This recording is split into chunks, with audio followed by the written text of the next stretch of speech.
저는 오늘 본문의 말씀을 가지고 선교의 특징 3가지 이런 제목으로 말씀을 증거하도록 하겠습니다. 오늘 배경은 마태복음 24장에 잘 나타나 있습니다.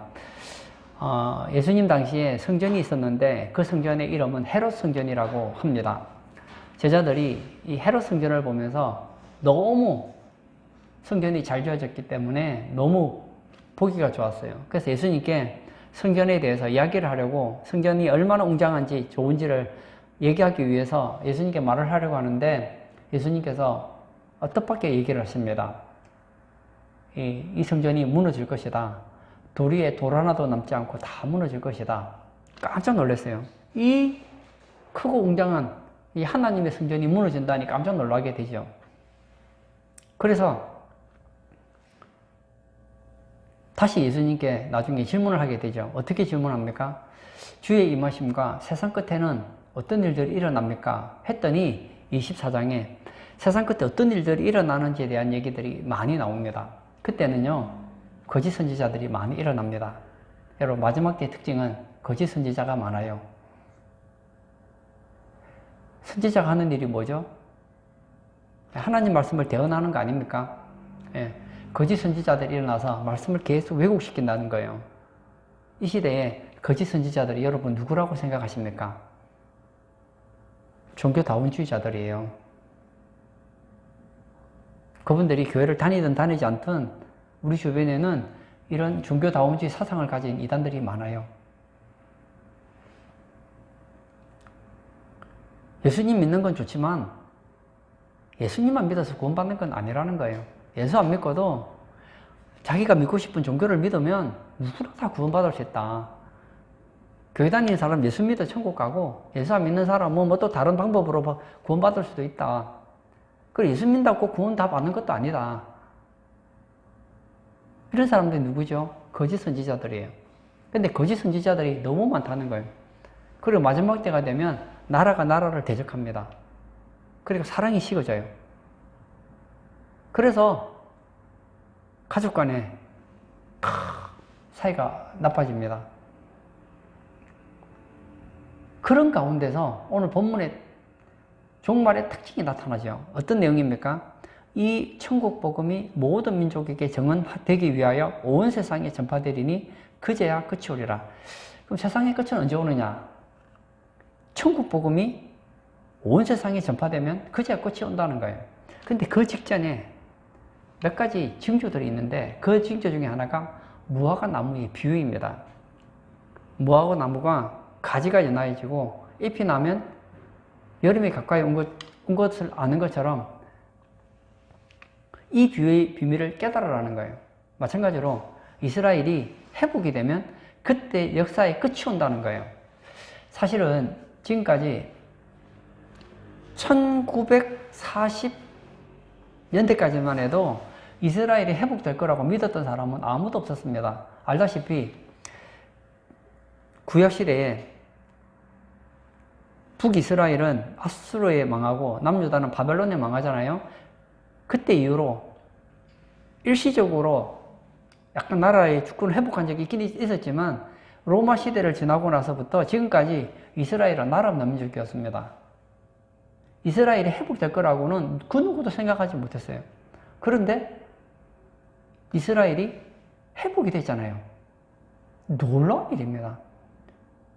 뿐만 아니에요. 이스라엘이 회복된과 동시에 어떤 일이 생겼습니까? 저처에 속국이던 나라들이 다 해방이 되었어요.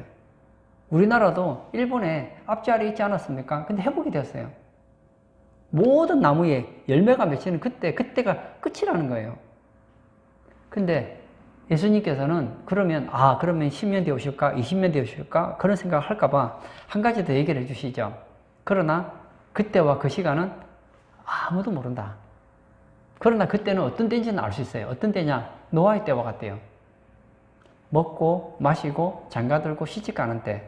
무슨 얘기입니까? 세상의 모든 마음이 다 뺏겨 있는 때라는 거예요. 주님 오시는 거 관심 없을 그때가 언제냐? 주님이 다시 오실 때라는 거예요. 저는 오늘 본문에 예수님께서 말씀하신 이 내용을 가지고 선교의 특징 3가지를 살펴보려고 합니다. 첫 번째, 복음이 모든 민족에게 전거되어야 한다는 거예요. 14절을 제가 한번 읽어볼까요?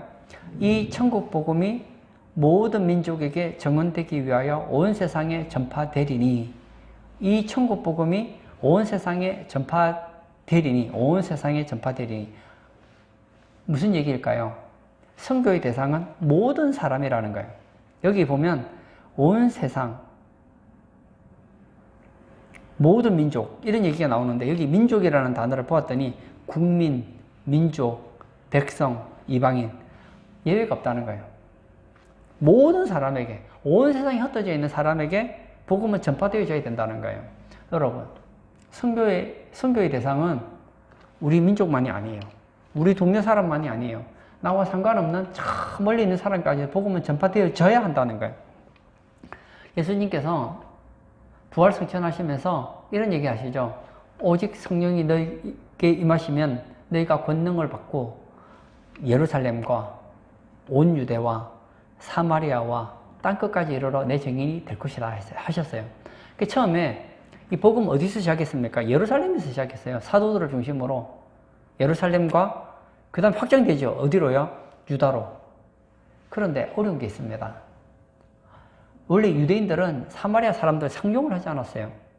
그런데 사마리아에도 복음이 전파됩니다. 누구를 통해서 시작됩니까? 빌립 집사님을 통해서 사마리아 성에 내려가서 백성에게 복음이 전파됩니다.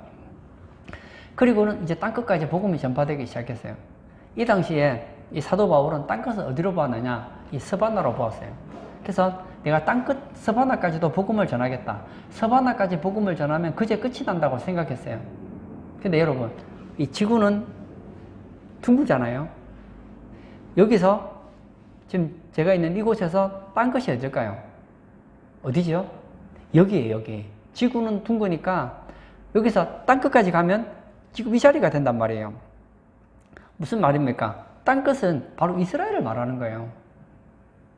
복음은 예루살렘에서 시작해서 예루살렘으로 끝난다는 것을 여러분들이 잊으시면 안 됩니다. 그동안 이 유대교와 기독교 사이에는 굉장히 많은 다툼이 있었습니다. 그 유대교에 의해서 기독교인들이 굉장히 핍박을 받았고 죽임을 당하고 어려움을 많이 당했죠. 그래서 이 이스라엘에서 예수 믿는 사람들이 많이 쫓겨나갔죠. 그리고 이 복음이 유럽을 통해서 복음이 돌기 시작합니다. 제가 얼마 전에 한 몇 년 됐죠. 얘기를 들어보니까 한 20년 전만 해도 중국에 복음이 그렇게 왕성하게 전파되었대요. 그런데 지금은 어떤 시대냐? 한 몇 년 전에는 러시아가 그렇게 복음이 활발하게 전파되어졌다고 하더라고요. 그래서 한 목사님의 간증을 들으니까 러시아에 가서 복음을 전하면 별말 안 하는데도 예수님을 믿더라는 거예요. 야, 신기해요. 그 공산주의 국가에서 예수님 얘기를 하면 우리가 생각할 때는 저 러시아 공산주의 사상에 찌들어 있는 저런 사람들이 예수를 믿어 가는데 예수를 전했더니 너무나 순수하게 받아들이더라는 거예요. 근데 신기한 것은 복음이 지나갈 때마다 복음의 문이 닫히면 또 다른 복음의 문이 열려요. 근데 이 시대의 마지막 끝이라고 하는 복음의 문이 열린 나라가 있습니다. 어디죠? 이스라엘입니다. 그동안 법률로 강력한 규제가 있어서 특히나 모든 종교에 더했지만 특히 기독교에 대해서 굉장히 종교에 대해서 이 박해가 심했어요. 그런데 이스라엘의 종교 자유 정책으로 바뀌었다는 거예요. 다시 말하면 지금 전 세계에서 가장 복음에 대해서 열려있는 나라가 어느 나라냐? 이스라엘이 됐다는 거예요. 잊지 마세요.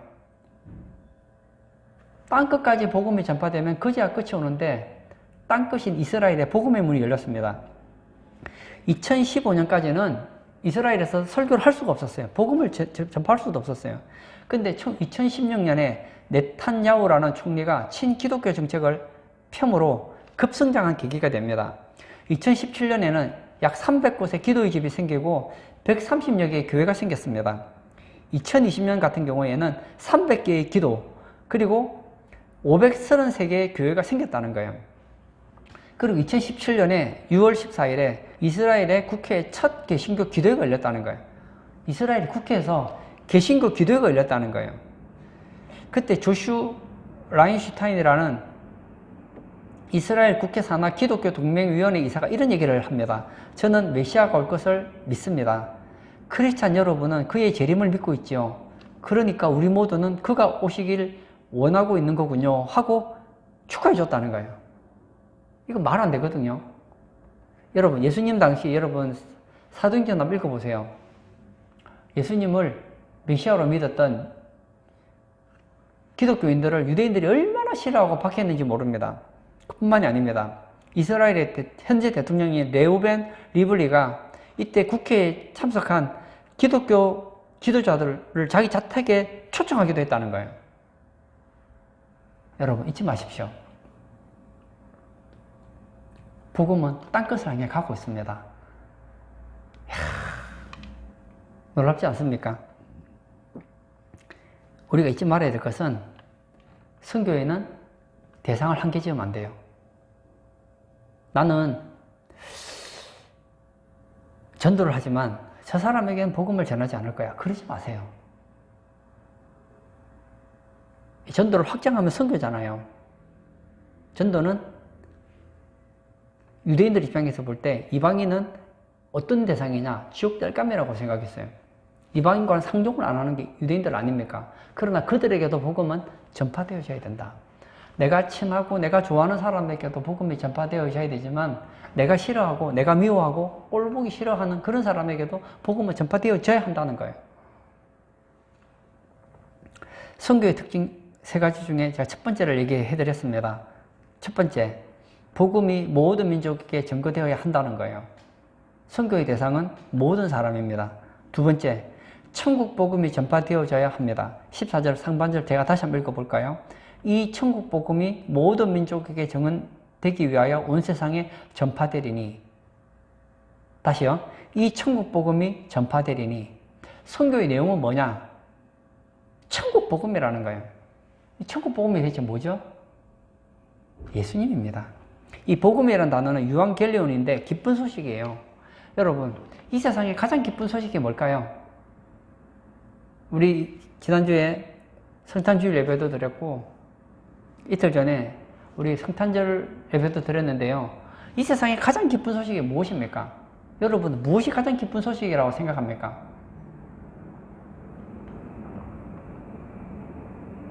부자 되는 거요? 아, 기쁜 소식이죠. 우리 아이가 원하는 대학 합격하는 거요? 기쁜 소식이죠. 내가 원하는 직장 취직하는 거요? 기쁜 소식이죠. 건강한 거요? 기쁜 소식이죠. 우리 주변에 있는 기쁜 소식이 많아요. 그러나 그런 것과 비교되지 않는 기쁜 소식이 있습니다. 여러분, 우리가 말하는 그 기쁜 소식이라는 건 한계가 있습니다. 죽으면 끝이에요. 그러나 예수님은 영원한 기쁜 소식입니다.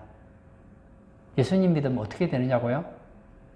영접하는 자, 곧 그 이름을 믿는 자들에게는 하나님의 자녀가 되는 권세를 주신다고 했습니다. 예수님 믿으면요, 하나님 자녀가 돼요. 천국에 누가 들어갑니까? 제 문제 해결된 사람이 가요. 우리는 앞으로 죽고 나면요, 천국에서 영원히 살든지 지옥에서 영원히 살아야 되는데 아들을 낳으리니 그 이름을 예수라 하라. 이는 그가 그의 백성들의 모든 죄를 해결한다고 성경은 얘기하고 있거든요. 맞아요. 잊지 마십시오. 이 땅에서 우리의 죄 문제를 해결할 수 있는 유일한 길은 예수님밖에 없습니다. 그래서 우리는 천국에서 영원히 살게 되는 거예요. 하나님과 행복하게 사는 거예요. 그리고 인간은 하나님의 영으로 하나님의 형상으로 지원받았기에 인간에게는 한 가지 부족한 게 있습니다. 그게 뭐죠? 인간은 언제 행복하냐? 하나님의 사랑을 충분히 받을 때 행복해요. 부부 간에 사랑하는 거 너무 좋습니다.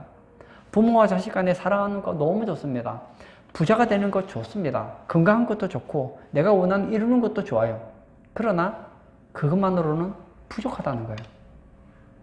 만약 그게 맞다면 부자들이 왜 밤에 잠을 못 잘까요?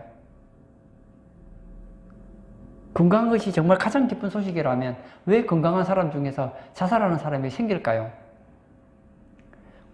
내가 원하는 대학에 합격하는 것이 정말 기쁜 소식이라면 왜 그런 명문대학에 간 학생들이 우울증에 걸리고 자살을 할까요?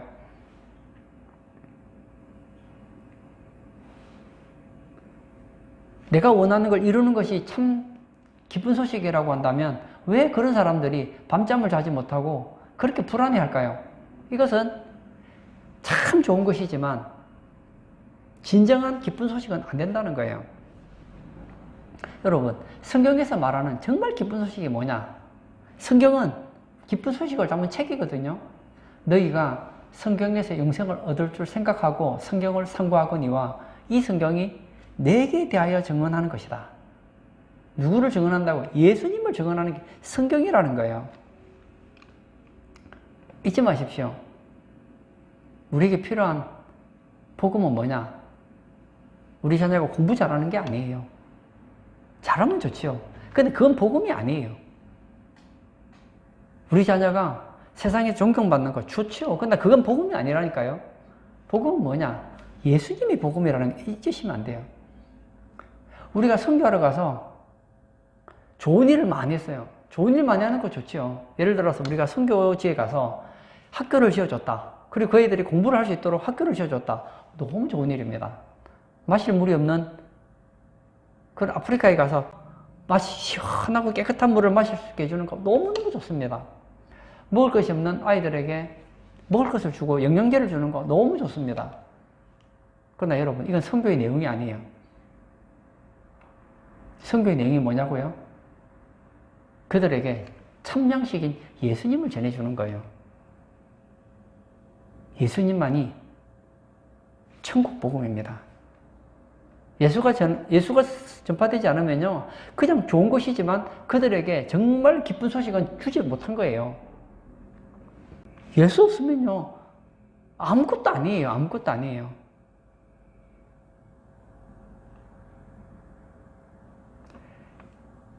성경에 보면 이 바울이라는 분이 계시잖아요. 이분은 원래 유대교인으로서 예수가 하나님의 아들, 우리로 말하면 예수가 천국 복음이라는 소식을 받아들일 수 없었어요.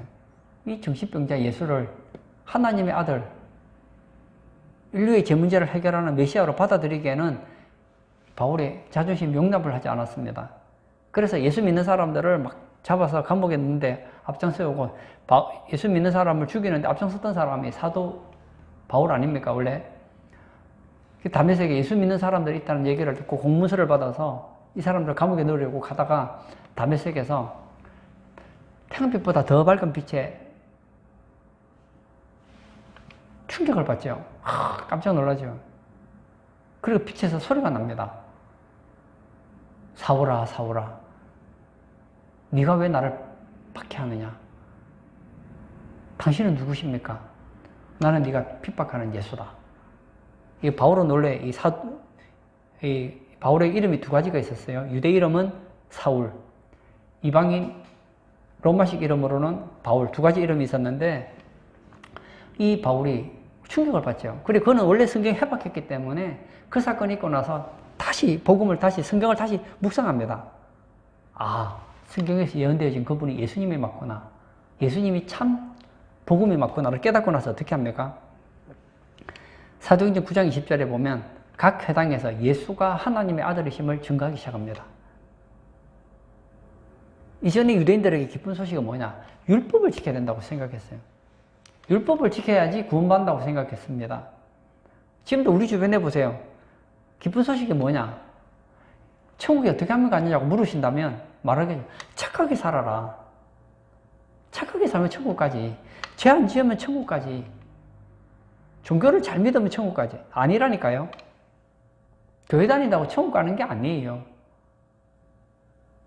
예수만이 천국 가는 유일한 길이라는 걸 아셔야 돼요. 예수님만이 선교의 내용이요. 예수님만이 복음이라는 걸 잊으시면 안 됩니다. 주 예수를 믿으라. 그리하면 너와 네 집이 구원을 받으리라. 누가 구원받는다고요? 소크라테스 얘기해서 구원받는 게 아니에요. 선행을 해서 구원받는 게 아니에요. 사람들에게 인정받아서 구원받는 게 아니라니까요. 천하 인간에게 구원받을 만한 다른 이름을 우리에게 주신 적이 없다고 성경은 얘기하고 있습니다. 예수 말고 구원이 있다고 말하면요, 그건 다 거짓말쟁이에요. 제가 예전에 지금 보니까 그때 어렸던 것 같아요. 제가 전도사 시절 때, 보통 이게 교인들이 오면 교육자들이 밖에서 인사를 하잖아요. 인사를 하던 중에 한 자매가, 저보다 어린 청년이 제게 상담을 좀 하고 싶다는 거예요. 그래서 제가 얘기하세요 했더니 제 조카가 교회를 나오고 싶어 하는데 교회 와도 되느냐고 물어요. 교회야 뭐 오면 얼마나 좋습니까? 그래서 좋다고 했더니 갑자기 그런데 조카 혼자 보내기 그러니까 저도 교회 나와도 될까요? 그러는 거예요. 같이 나오면 더 좋죠. 그래서 제가 그 조카랑 그리고 이제 그 이모죠. 이모와 함께 이제 교회에 나오게 된 거예요. 그러던 어느 날, 시간이 한 몇 달이 지났던 것 같아요. 금요 기도회 때 그 청년이 간증을 하는 거예요. 그 간증의 내용이 이런 것이었어요. 자기는 교회가 왜 그런지 모르겠지만 교회에 너무너무 나가고 싶더라는 거예요. 그래서 누군가가 제게 교회 얘기를 해주면 교회 가자고 하면 교회 가고 싶더라는 거예요. 그러니까 이 청년이 어린이집 선생님이었어요. 그 원장님이 교회 권사님이셨다는 거예요. 근데 이 권사님이 너무 사람이 좋더라는 거예요. 그래서 사람도 좋고, 그래 알아요. 이분은 예수 믿고 교회 다니시는 분이라는 걸 알았어요. 그래서 이분이 난데 교회 가자 한마디만 하면 내가 교회 가고 싶은데, 그 원장님이 너무 사람이 좋고 너무 존경받을 만한 그런 좋은 권사님인데 자기한테 교회 가자 소리를 안 하는 거예요. 예수님 얘기를 안 하더라는 거예요. 그래서 나 같은 사람은 교회 가면 안 되는구나. 나 같은 사람은 예수 믿으면 안 되는구나. 그렇게 생각했다는 거예요. 그리고 그 어린이집 선생님들 중에도 교회 다니는 선생님들이 몇 명 있었다는 거예요. 그래서 가끔씩 예수님에 대해서 얘기를 묻기도 하고 교회가 어떤 곳인지 묻기도 했다는 거예요. 왜냐? 혹시 그 어린이집 선생님들이 자기 보고 김 선생님도 우리 교회 오지 않을래요? 김 선생님도 예수 믿지 않을래요? 그런 얘기하면 가려고 했다는 거예요. 그런데 그 같이 있는 선생님들도 너무 좋은데 다른 얘기는 다 하는데 예수님 얘기만 안 하더라는 거예요. 그러다가 이런 생각이 들었다는 거예요. 교회는 아무나 가는 곳 아닌가? 잘은 몰라도. 그러면 내가 가면 되는 게 아니냐? 그래서 그 청년이 우리 교회 근처에 살고 있었기 때문에 우리 교회를 어슬렁어슬렁거렸다는 거예요. 혹시나 교회 어슬렁거리면 주변에서 이제 교회 다니시는 분이 자기 보고 자매님 혹시 예배 시간 다 되면 교회 가지 않으실래요? 하면 교회 가려고. 근데 교회를 어슬렁거리는데 아무도 자기한테 교회 가서 소리를 안 하더라는 거예요. 그 몇 번을 실패했어요. 그래서 이러다가 내가 교회를 못 갈 수도 있겠구나. 아예 내가 교회 가고 싶다고 얘기를 해야 되겠다. 근데 자기가 교회 가자고 했는데 혹시 교회 오면 안 된다 그러면 안 되니까 조카 핑계를 대야 되겠다. 그리고 그날도 평소와 다름없이 주일 한 10시 반 정도에 교회를 어슬렁거리고 있으니까 권사님들도 있고 집사님들도 있고 그리고 성경책 들고 교회 오시는 분들도 있고 그리고 이제 밖에서 인사하시는 분들이 있더라는 거예요. 그래서 이제 저한테 찾아와서 제게 조카를 핑계댔다는 거예요. 사실은 자기가 교회 가고 싶어서 조카를 핑계댔다는 거예요. 그래서 제가 이거 오면 되죠. 조카랑 같이 오세요 했더니 조카한테 얘기했다는 거예요. 조카 보고 교회 가자고 했더니 조카가 안 간다는 거예요. 자기는 가고 싶은데. 그래서 돈을 1,000원 주면서 이모가 교회가 너무너무 가고 싶으니까 이모 위해서 교회 좀 같이 가자. 그래서 데려왔다는 거예요. 그리고 교회 와서 교회에서 예수님 얘기를 듣고 예수를 믿고 나니까 너무 좋더라는 거예요. 자기 집에서 이제 어린이집 아이들에게도 그 애들이 어려서부터 예수 믿으면 얼마나 좋을까. 그래서 주일이 되면 물론 이제 집은 교회 근처지만 어린이집은 차를 타고 가야 된단 말이에요. 한 서너 코스 더 가야 돼요. 그래서 그 근처에 가서 자기 가르쳤던 아이들을 데리고 그리고 왔다는 거예요. 너무 감동이 돼요. 그래서 매주마다 그렇게 아이를 데리고 왔어요. 그뿐만이 아니에요. 아이들을 더 데리고 오고 싶은데 애들을 데려올 수가 없어서 어떻게 했느냐. 교회 얘기를 해서 우리 아이들, 어린이집 애들을 좀 데리고 오고 싶은데 어린애들도 있고 좀 나이 좀 든 애들도 있지만 하여튼 어리잖아요. 그 당시엔 또 교회 가는 걸 또 그 학부모님들이 그렇게 반대를 하지 않았거든요.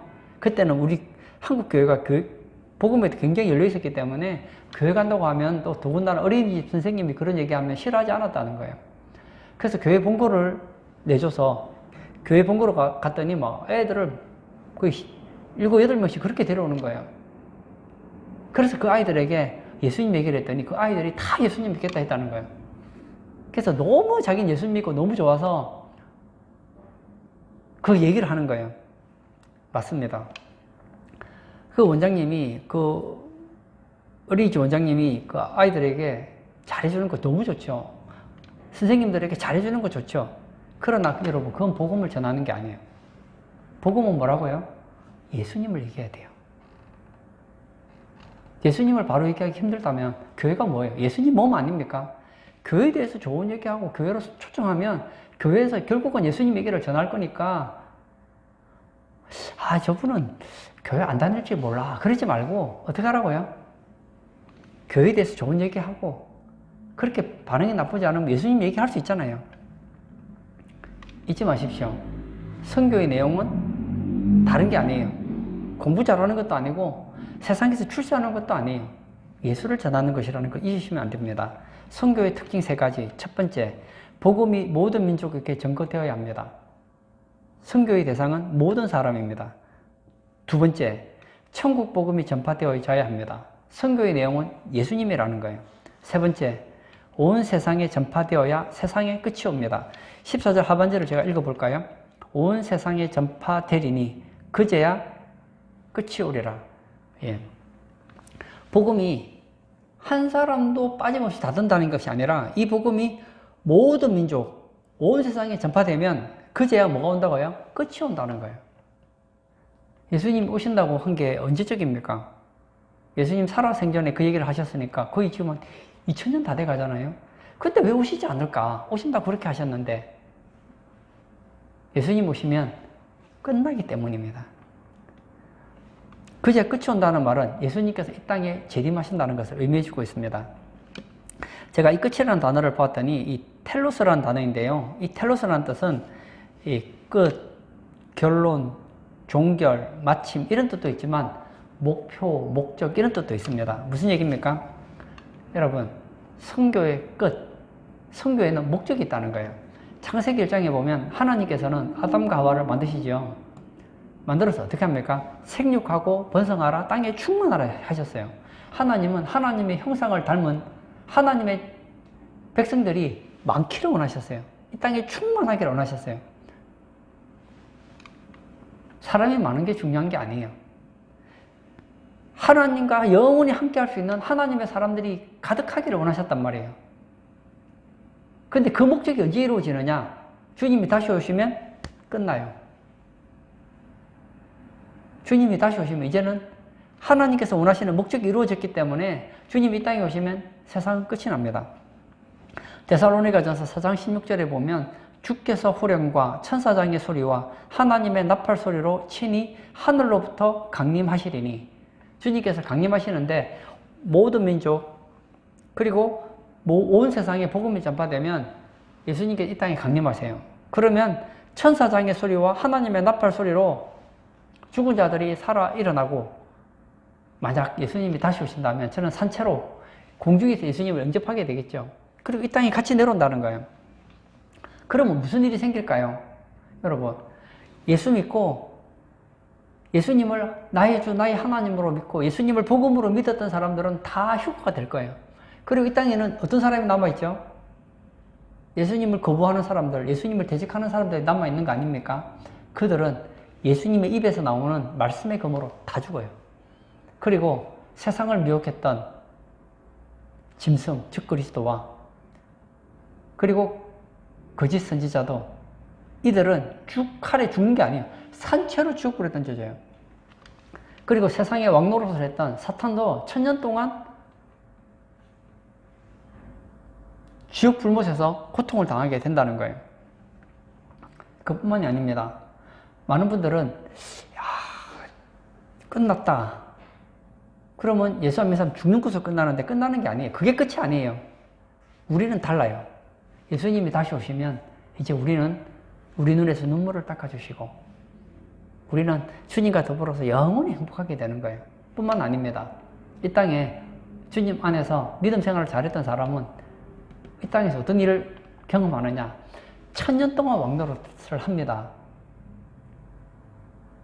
저는 사랑하는 우리 성도님들이 주님이 다시 오실 때 간신히 구원받는 그런 성도들이 아니라 1000년 동안 왕노릇하는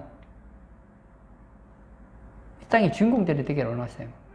예수님께서 말씀하시기를 내가 속히 가리라. 왜 속히 오십니까? 내가 줄 상이 있어 속히 가겠다는 거예요. 우리가 주님을 위해 일했던 모든 것, 내가 예수님 때문에 흘렸던 눈물, 예수님 때문에 손해보았던 이 모든 것에 대해서 주님은 상으로 갚아주시겠다는 거예요. 주님 이 땅에 다시 오십니다. 왜 오십니까? 예수 믿는 사람들에게 우리가 한 그대로, 예수님께 한 그대로 주님께서는 보상해 주시겠다는 거예요. 저는 어린 시절부터 교회를 다니면서 전도를 나름 좀 열심히 했던 것 같아요. 근데 제가 처음에 전도사를 하면서 느낀 게 있어요. 전도가 너무 잘 되는 거예요. 전도가 어렵다는 사람 말을 이해를 제가 잘 못했어요. 왜냐? 예수를 전하면 얼마나 예수를 잘 믿는지 몰라요. 역 앞에 가서 어른들에게 전하면요, 어른들이 예수님을 너무너무 잘 받아들이더라고요. 왜 그렇죠? 그때는 복음의 문이 활짝 열렸기 때문입니다. 지금은 어떻습니까? 예수 얘기 듣기도 싫어요. 언론이나 매스컴을 통해서 교회에 대해서 나쁜 이미지를 계속 심어줘요. 여러분, 복음이 잘 전파되려면 예수님에 대한 이미지가 좋아야 되고 교회에 대한 이미지가 좋아야 되는데 이 세상의 미디어를 통해서 교회에 대한 이미지를 어마어마하게 나쁘게 만들어요. 보십시오. 지금 우리나라 코로나 한번 예를 들어 볼까요? 코로나 걸린 사람들이 많지요. 그러면 그들 중에는 불교 신자도 있고 천주교 신자도 있고 기독교 신자도 있고 뭐 다양한 종류의 종교인들이 있을 거 아니에요? 왜 교회만 얘기하죠? 불교인들도 많을 텐데 그런 얘기 안 한다니까요. 그리고 직장에서도 코로나 걸리고 식당에서도 코로나 걸리고 수많은 사람들이 걸리잖아요. 사실은요, 코로나 걸린 사람들은 상당히 많은 사람들은 피해자지 가해자가 아니에요. 코로나 걸리고 싶어 걸린 사람 누가 있습니까? 직장 가서 직장 동료들에게 예를 들어서 내가 코로나를 옮았어요. 그럼 난 피해자잖아요. 그 주일에 와서 마스크 쓰고 예배 드리다가 예를 들어 주변에 사람 몇 명 옮겨졌다. 그럼 교회가 가해자인 거예요? 아니잖아요. 또 다른 사람의 피해를 입은 피해자 아닙니까? 신기합니다. 너무너무 신기합니다. 저는 요즘에 나갈 일 별로 없지. 지하철을 타보세요. 사람이 빡빡하더라고요. 전에 제가 지하철을 타보니까. 근데 그 지하철에 살과 살이 마주칠 정도로 가까운 거기에서는 사람이 꽉 차도 아무 말 안 해요. 근데 교회는 어떻습니까, 지금? 20명이 안 된대요. 20명이 안 된대요. 마치 교회가 코로나를 일으키는 무슨 주범이나 된 것처럼 하는데 그런 거 아니거든요. 그리고 이제 심으면 안 되는데 교회에 대한 나쁜 이미지를 심는 것이 우리나라를 위해서는요, 너무 슬픈 거예요. 교회를 거부하면 거부할수록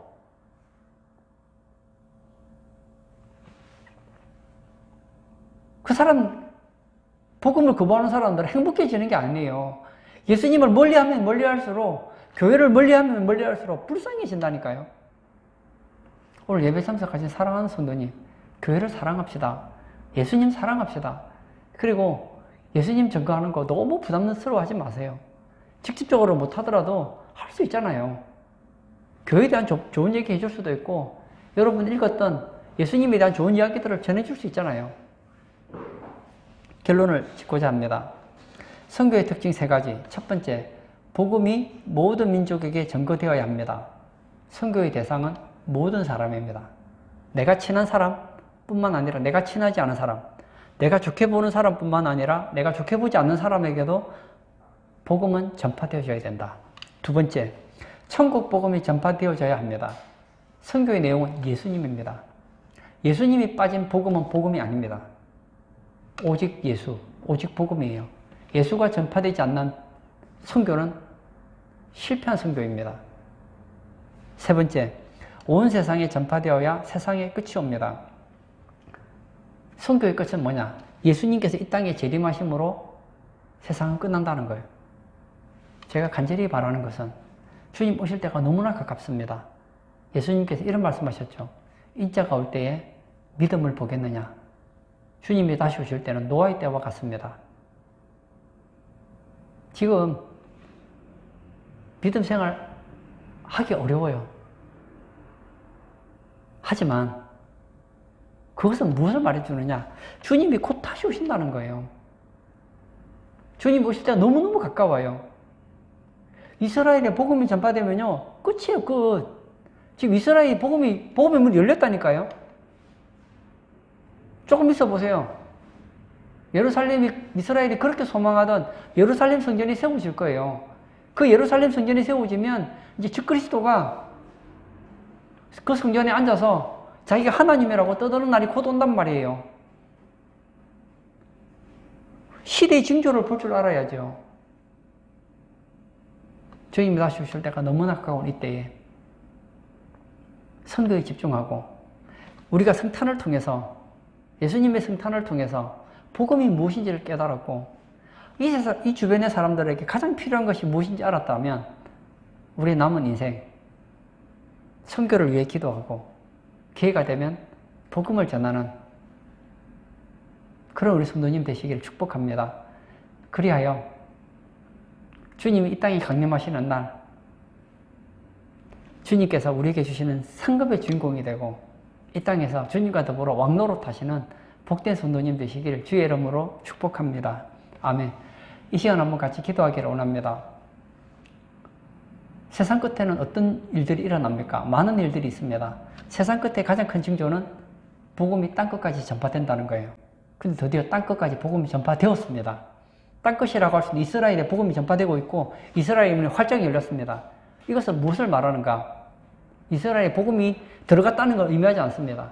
주님이 오실 때가 긴급하다는 거예요. 그럼 언제 오신다는 겁니까? 그건 모르죠. 그때와 그 시는 모르지만 상황적으로 너무 임박했다는 건 확실합니다. 이때 우리가 믿음 생활 바로 하고 주님이 오시면 이제 복음 전할 수 있는 기회가 없습니다. 예수 믿지 않는 가족들, 동료들, 친구들에게 직접 간접적으로 선교의 내용인 예수님을 전가하여서 주님 오시기 전에 주님이 강림하시기 전에 세상의 끝이 오기 전에 한 사람이라도 더 예수님을 전하는 그런 우리 성도 되게 해달라고 우리 다 같이 기도하도록 하겠습니다.